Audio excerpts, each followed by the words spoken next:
Vamos lá, tô ao vivo também, esperando vocês aparecerem por aqui, porque esse vídeo agora é sobre bebida, tá? Eu posso beber, não posso? Como é que faz, né? Então, eu quero falar um pouquinho com vocês o porquê que eu sou determinantemente contra crente beber, tá? E aí tem muitos pastores, amigos meus que bebem vinho e enfim. E eu não comungo com isso, não concordo, né? Mas não deixo de amá-los, né? Tem muita coisa que eu faço que o pessoal não concorda. Teve uma pessoa que não concorda por eu ser ciclista, falou assim, mas tu é pastor, fica andando de bicicleta com essas roupinhas coladinhas de lycra. E se eu for pensar bem, é verdade, sabe? A pessoa está extremamente correta, é muito estranho, né? Ver um pastor lá com as roupinhas coladinhas. Então, tá bom, concordo com a pessoa também. E respeito aqueles que pensam diferente, não concordam comigo em algum aspecto. Vou falar sobre bebida, tá? Muitos crentes são adeptos, né, da bebida, e a defesa da maioria deles é que eles não se embriagam. Embora eu conheça alguns crentes aí que são alcoólatras, eles se embriagam, tá? Primeiro ponto da minha fala sobre bebida é o que é a embriaguez. A embriaguez, ela está no seu conceito social ou ela está num conceito técnico-científico, tá? Esse é o primeiro ponto. Se a embriaguez está no seu conceito ético e social, já cai por terra qualquer argumento que você me disser. Porque a ética, ela é uma parte das ciências sociais que diz respeito àquilo que você é visto e não a forma com que você vê as coisas. Eu não posso somar ou não posso classificar ética aquilo que eu acho, e sim aquilo que um grupo social acha. Então, é ético eu sair bêbado na rua, nu. Talvez eu fale, ok, é ético, eu me criei numa família de alcoólatras, é ético. A sociedade vai votar, vai dizer, não é ético, tá errado. Tá? Então, não adianta a gente entrar nessa discussão de que não, mas na minha visão, no meu ponto de vista, isso está certo. O seu ponto de vista, ele funciona muito bem e ele é extremamente importante para você. O seu ponto de vista não muda o que as pessoas pensam e não muda o que a sociedade acha. Então, ética não é o que você vê sobre os outros, é o que os outros veem sobre você. Agora, se o tema embriaguez está ligado a uma resposta científica e técnica, hoje nós temos uma questão interessante. A embriaguez, ela já é contada com um pequeno índice de álcool no sangue. Tá? O nível de alcoolemia que é medido é de 3 miligramas por milímetro cúbico de sangue, menos do que um gole de cerveja.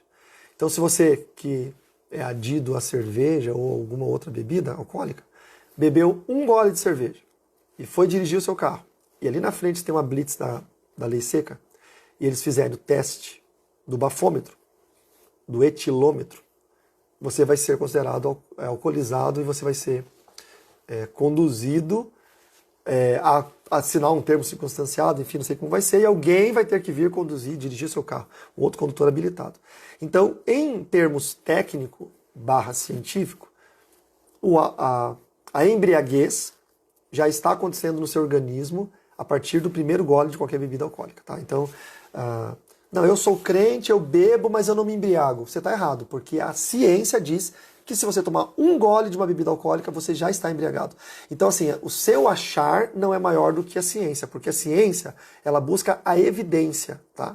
E o seu achar está no campo da filosofia. Sabe qual que é a diferença da filosofia e da ciência? A filosofia é muito romântica. A gente pensa, a gente acha, a gente sonha, a gente projeta, até que venha um cientista e comprove por experimentos empíricos e científicos de que aquilo que você sonhava, achava, pensava estava errado e que a verdade é essa aqui. E a partir daquele momento que a verdade é estabelecida como um elemento científico, uma evidência, toda a filosofia cai por terra.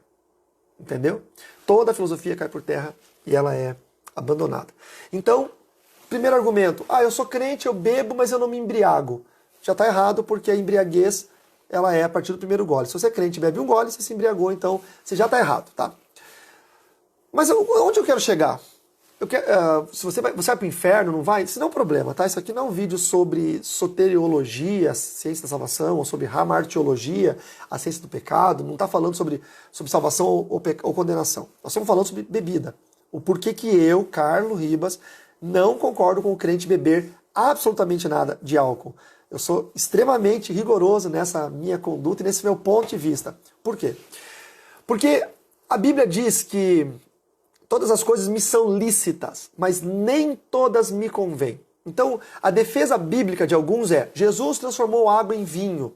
E alguns acusaram Jesus de glutão e bebedor de vinho. Ok. Então, tá bom. Aos olhos de quem quer usar a defesa bíblica ao seu bel prazer, ou seja, eu bebo vinho e eu preciso achar um texto bíblico que comprove isso. Então eu vou pegar Jesus transformou água em vinho, Jesus foi chamado de beberrão, Paulo falou para Timóteo tomar um pouco de vinho com água para o estômago dele, Paulo disse aos diáconos não sejam homens dados a muito vinho. Então eu tenho 4 versículos aqui que me ajudam a apoiar a minha decisão de ser um crente que bebe, tá bom? Ok, tudo bem, não tem problema. Mas não vou refutar, eu vou te fazer pensar de uma forma diferente. Primeiro, o fato de Jesus ter transformado água em vinho foi numa festa em Caná da Galileia, está lá em João capítulo 2, e ele não bebeu. Você não vê Jesus bebendo. Ah, mas Jesus bebeu na Santa Ceia. Então eu convido você a ler Mateus 26, quando ele pega o cálice, ele diz que esse cálice é do fruto da vide. E se você for pensar um pouquinho, o fruto da vide é o suco da uva. O vinho é o fruto estragado, fermentado, no processo de decomposição. Tá? E aí ele fala, e eu beberei com vocês até que lá na eternidade eu bebo vinho novo. E aí o que é vinho novo? É essa bebida que na eternidade não vai estragar, porque na eternidade nós não vamos mais perecer, não vamos mais morrer, nossas células não vão mais se deteriorar, nós não vamos mais apodrecer, não vamos envelhecer, não vai haver dia e noite, porque o Senhor vai ser o sol sobre todos nós. Então, na eternidade, o corpo é glorioso. Então, um vinho novo simboliza aquele suco da uva que não vai estragar nunca mais. Então, quando Jesus fala sobre isso, Jesus está sendo enfático dizendo que eu estou tomando suco de uva, não estou tomando vinho. Paulo, que era judeu, faz a Santa Ceia referenciando-se ao vinho lá em 1 Coríntios, no capítulo 11. Mas Jesus não, Jesus ele fala sobre o suco da vide. Tá? Então, Jesus transformou água em vinho em Caná da Galileia, João 2, porque ele estava numa festa dos judeus, ok? E aí ele fez algo ali para poder alegrar aquela festa. Mas não estou dizendo mas então se é errado, por que Jesus transformou? Essa pergunta sempre é muito boa. Porque não é errado. E aí que tá o versículo. Todas as coisas me são lícitas, mas nem todas me convêm. Eu não vou dizer para você que se você tomar um copo de vinho você vai para o inferno. Absolutamente não. Tá? Não é sobre isso que eu estou falando. Eu quero que você assista esse vídeo até o final, porque o meu ponto de vista, lá no final, eu tenho certeza que você vai concordar comigo. Bebendo vinho ou não. Ou cerveja, o que quer que você beba. Então, não estou falando que é errado ou que é certo, não é isso. A questão não é essa. A questão é que eu sou cristão. E na minha igreja vai um pai de família que teve a vida dele inteira destruída pelo álcool. A minha família toda foi destruída pelo alcoolismo. Eu via minha mãe e minha avó bêbadas, brigando, batendo fisicamente, dando tapa uma na outra, agarrada nos cabelos. Eu vi isso a minha infância inteira. Eu vi meu tio morrer de uso de álcool excessivo e de drogas. A minha mãe morreu com 40 anos, com câncer. O câncer é a acidez que vai corroendo as células e vai se transformando numa doença terrível. Essa acidez veio da onde? Do álcool. O álcool transforma o seu organismo, que é alcalino, em ácido. Um copo de álcool que você beba, de cerveja, que tem uma taxa alcoólica baixa, você precisa tomar 60 copos de água para tentar equilibrar o pH do seu sangue. Coca-Cola, idem. Um copo de Coca-Cola, 20 copos de água. Então, tá?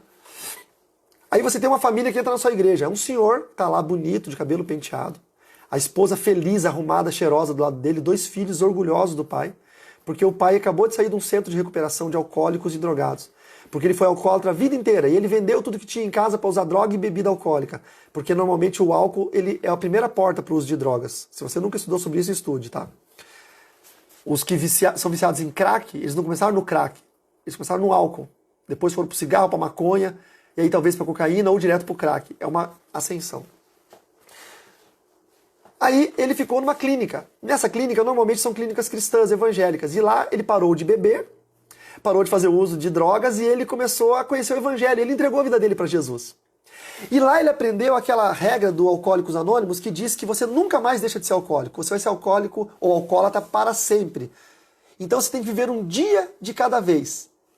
Um dia que você vive sem beber álcool é uma grande vitória. E ele entra na igreja feliz, porque a família está orgulhosa. Ele já está mais de 10 meses sem beber, os filhos estão orgulhosos dele, a mulher, então é um sonho, porque essa mulher apanhava dele, porque ele era um alcoólatra violento. Os filhos apanhavam do pai, eles não tinham mais nada em casa, viviam em miséria. Agora já faz um bom tempo que eles vivem bem, que eles têm presunto, queijo para comer, que eles tomam café em família, que eles almoçam juntos, que eles oram juntos. Aí eles vão para a igreja, para a minha igreja, para a sua igreja. Aí chega lá e eles ouvem um irmão conversando no final do culto com o outro, dizendo, rapaz, bebi um vinho gostoso, não sei o quê. E ele que é um alcoólatra, pam, isso brilha mais rápido no cérebro dele. Porque o sistema cerebral que trata com as recompensas dele está deteriorado pelo álcool. Então qualquer coisa que fale sobre álcool, ele vai lá e fala, ô irmão, aí, como é que é esse negócio? Não, rapaz, eu comprei um vinho gostoso, mas peraí, irmão, eu sou crente aqui. Crente para beber vinho? E esse irmão que bebe vinho? Claro que pode, Jesus transformou água em vinho, Paulo mandou Timóteo tomar vinho com água para o estômago, Paulo diz que os diáconos podem ser dados a pouco vinho ou não a muito vinho, e esse camarada que está com a vida feliz, que estava com a mulher feliz, com os filhos orgulhosos, ele vai para casa e com uma palavra de um crente dentro de uma igreja, ele decide comprar uma garrafa de vinho e beber um gole. Só que como ele é um alcoólatra, a hora que ele beber esse um gole, o cérebro dele ativa de novo o vício. Tá? O sistema dele de recompensa, que libera dopamina no organismo, vai fazer assim, bum! Eu só vou ter esse prazer de novo se eu beber álcool de novo. E ele volta pior ao alcoolismo. Eu não estou nem falando de demônios voltarem na vida dele 7 vezes pior, como diz Mateus 12, 43 e subsequentes. Estou falando só da neurociência, só do vício, da adição do álcool, só disso. Pam, ele volta pior. Porque um irmão na igreja, falando sobre vinho, fez com que um alcoólatra voltasse a ser pior. Deixou uma mulher desamparada e 2 filhos órfãos de pai vivo. Não, mas tudo bem, o irmão não falou depois do culto. Esse mesmo pai, ele está lá sentado assistindo a pregação e o pastor falou isso no altar. A minha pergunta, sabe qual que é? O sangue dele vai cair sobre quem? Vai cair sobre você que é crente e fica defendendo que o crente pode beber. É sobre você que eu estou falando. O sangue daqueles que são alcoólatras, que estão destruindo suas vidas e destruindo o sonho de mulheres, de filhos, meninos alcoólatras, porque viram os pais beberem desde sempre, mulheres que estão no alcoolismo e na prostituição, porque viram seus pais bêbados baterem nas suas mães e baterem nelas. Quando ouvem um crente defender o uso do álcool, o sangue dele está sobre você. Independente se você conhece toda a Bíblia, se você tem uma defesa apologética, e eu chamo isso de exegese, porque é quando você quer forçar a barra, você quer pegar um texto bíblico e socar a goela abaixo para defender o seu gosto ou aquilo que você acha que é certo. Eu não estou falando se você bebeu uma taça, um cálice, você que é chique, que é rico, bebeu o seu cálice de vinho, a sua taça de champanhe, de espumante, de prosecco, de sei lá o quê, porque você é rico e você tem os seus espumantes, os seus vinhos. Não estou falando de você, se você vai beber ou não, meu filho, é a sua salvação. Tá? Você decide a sua salvação. Aquele que está de pé, cuide para que não caia. Mas lembre-se de 2 coisas. Primeiro delas, o alcoolismo começa no primeiro gole, então você é um propenso candidato a ser um próximo alcoólatra. E também você é um exemplo para os seus, para sua esposa, para os seus filhos, se você é uma mulher, para o seu marido. Você é um candidato a fazer os seus filhos se desviarem no futuro, porque o menino anda no caminho que o pai anda quando é criança. Se o pai anda no caminho da bebida, o menino vai andar no caminho da bebida quando for grande. Se o pai anda no caminho da santidade, da sujeição e no caminho da palavra de Deus, o menino vai andar no caminho. Está lá em Provérbios 6, 22. Agora, ou 22, 6, produção. 22, 6. Agora, esse é o primeiro ponto. E o segundo ponto? Vai beber? Beba em casa, meu irmão. Não fica defendendo isso em rede social, não fica defendendo isso na igreja, não fica falando. Eu vendo presbítero na igreja falando, irmão, você quer beber? Beba em casa. O pecado é se você beber num bar. Entendeu? Meu irmão, peraí, essa apologia pode derrubar uma família, pode fazer um ex-alcoólatra voltar ao alcoolismo e o sangue dele vai estar sobre você. Então por que o pastor Carlos Ribas é determinantemente contra o crente beber qualquer bebida alcoólica e falar apologeticamente, defender isso publicamente? Porque nem todas as coisas nos convêm. Todas elas não são lícitas, mas nem todas nos convêm. Eu posso beber um copo de vinho? Posso. Por que eu não bebo? Porque não convém. Não convém. Entendeu? Então é por isso que eu sou contra. Porque eu sou responsável com a minha salvação e eu sou responsável com a salvação daqueles que me ouvem. Que Deus te abençoe em nome de Jesus.